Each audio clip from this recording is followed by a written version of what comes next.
দেখতে পাচ্ছ অনেক বড় বড় নৌকা ভর্তি মাছ। এক নৌকা মাছ ধরেছি আমরা আজকে, অনেক মাছ ধরেছি, নৌকা ভর্তি করে নিয়েছি, প্রচুর মাছ ধরেছি।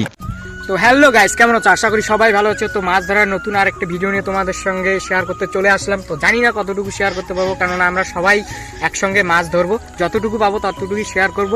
তো ভিডিওটার সঙ্গে থেকে অনেক মজা হবে, অনেক মাছ ধরবো আজকে। প্ল্যান আছে এক নৌকো মাছ ধরবো, নৌকো ভর্তি মাছ ধরবো। তো ভিডিওটার সঙ্গে থাকো। সবাই মিলে নৌকায় জাল তুলে নিয়ে নদীর ওই পাড়টাতে যাচ্ছি, কেননা আমরা সেখানে জাল ফেলবো আজকে মাছ ধরার জন্য। দুজনকে জালের এক মাথা হাতে দিয়ে নামিয়ে দেওয়া হলো, আর দুজন নৌকার থেকে এখন জাল ফেলবে। পুরো খেয়াটা ঘেরার জন্য এখন জাল ফেলা হবে।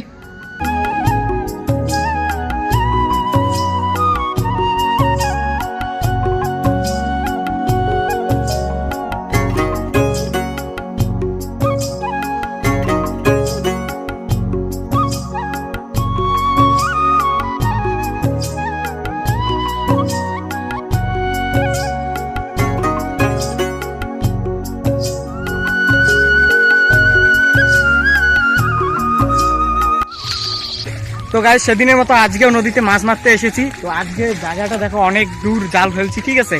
তো ওই জায়গা থেকে এই জায়গা মারা শেষ হয়ে গেল, সেটা দেখানো সম্ভব হয়নি, কারণ আমিও মারতেছি মাছ, ক্যামেরা ধরার মতো লোক নেই। তো আজকে ভাবতে পারবে না, এত বড় বড় মাছ আছে কল্পনার বাইরে। তোমরা ভিডিওটা কাটবে না, দেখতে থাকো। আজকে বড় বড় মাছ আছে, সব মাছ আছে আজকে। ভাবতে পারবে না যে এই জায়গার মধ্যে এত বড় বড় মাছ। যতটা সম্ভব হবে তোমাদের সঙ্গে শেয়ার করার আমি শেয়ার করব এই ভিডিওটা, কারণ একাই এই ভিডিও করতেছি, তো সবাই কাজ করতেছে এখানে, সবাই ব্যস্ত। এখন আমরা পানা তুলবো, তারপরে বড় বড় মাছগুলো ধরবো। তো এই পানাগুলো সাফ করে আমরা এখন মাছগুলো ধরবো। বড় বড় মাছ আছে, কেউ কাটবে না, ঠিক আছে। বারবার বলি, আর ভিডিওটা খাপ ছাড়া হচ্ছে, আমিও বুঝতে পারছি, কেননা কাজ করে করে ভিডিও বানানো হচ্ছে, কেউ ক্যামেরা ধরার মতো লোক নেই। সেটা আগে বলেছি, এখনো বললাম। পানাগুলো এখন সাফ করতে হবে।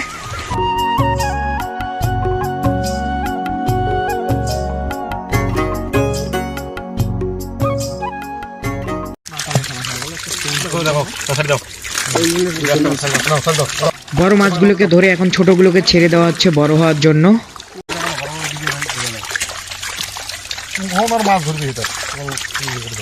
শিঙি মাছের হান খেয়ে প্যারালাইজড রুগীর মতো আমি চুপচাপ বসে আছি, কেননা এই কনকনা ঠান্ডা জলের মধ্যে শিঙি মাছের হান খেয়েছে সেই বোঝে যে কতটা ব্যথা হয়। তো একটু ব্যথা কমলেই আমি আবার সবার সঙ্গে মাছ ধরবো। তোমাদেরকে একটা ডেমো দেখাই। এই দেখো, এটা সাইজটা দেখতে পাচ্ছ কত বড়, কত বড় হতে পারে, কত কেজি। তো দেখতে পাচ্ছ আজকে মাছগুলো, আজকে প্রচুর বড় বড় মাছ ধরেছি, এখনো আরো ধরবো বড় বড়। আমাদের মাছ মারা এখন কমপ্লিটের দিকে, আর এইটুকু জাল আছে, এইটুকু মাছ ধরলে আমাদের মাছ মারা শেষ।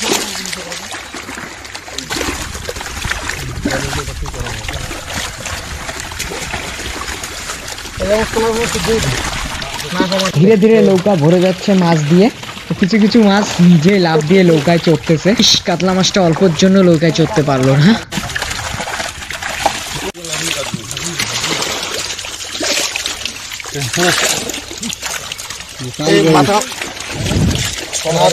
ছোট ছোট করে কাটা নাকি এখানে মাছ আছে, মাছ আছে।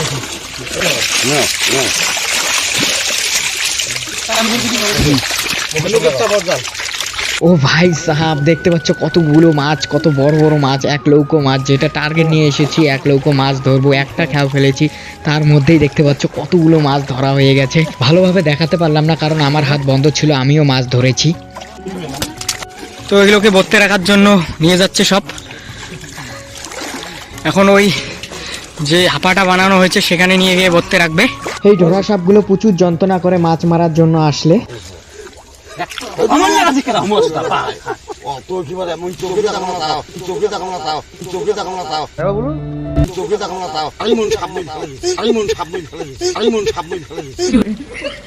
গ্লাস কাপ মাছ, একদম 3-4 কেজি ওজনের হবে এটা। এখন নদীতে ছেড়ে দিতে হবে। মাছগুলোকে যে হাঁপাটার মধ্যে রাখা হচ্ছে, আমি সেখানে নিয়ে যাচ্ছি তোমাদের। তো আমি আস্তে আস্তে এখানে সব বড়গুলো জালের মধ্যে ছেড়ে দিয়েছে। তো সব মাছগুলো এখানে ভর্তি রাখা হয়েছে। বড় বড় কাতলা, ছারপিনা, রুই, শোল সব এই হাঁপার মধ্যে রাখা হলো। তো আজকে তো বিক্রি করা হবে না, কালকে সকালে নিয়ে যাবে, আজকে বিকেল হয়ে গেছে, সেই জন্য এখানে ভর্তি রাখা হলো, না হলে সবগুলোই মরে যাবে। তো গাইস, আমরা এখন বাড়ি চলে যাবো। এই যে নৌকায় জাল দেখতে পাচ্ছ, আমাদের পুরো মাছ মারা কমপ্লিট। মাছগুলো তো ওই জায়গায় ভর্তি রেখেছি। ভিডিও যে কি করলাম আমি নিজেও জানি না, কারণ কাজ করতে করতে তো ভিডিও করা হয় না, অন্য কাজের সময় হয়, কিন্তু এখানে জলের মধ্যে মাছ মারা না, মাছ মারার সময় হয় না, জলের মধ্যে রিস্ক হয়ে যায়। খাওয়ার জন্য নিলাম এই মাছগুলো, দেখা একটু। না না, বড় তোলার কিচ্ছু নেই তো, এখানে আছে বড় বড় সব। তো গাইস ভিডিও ভালো লাগলে লাইক কমেন্ট শেয়ার সাবস্ক্রাইব সবকিছু করে দেবে। আর না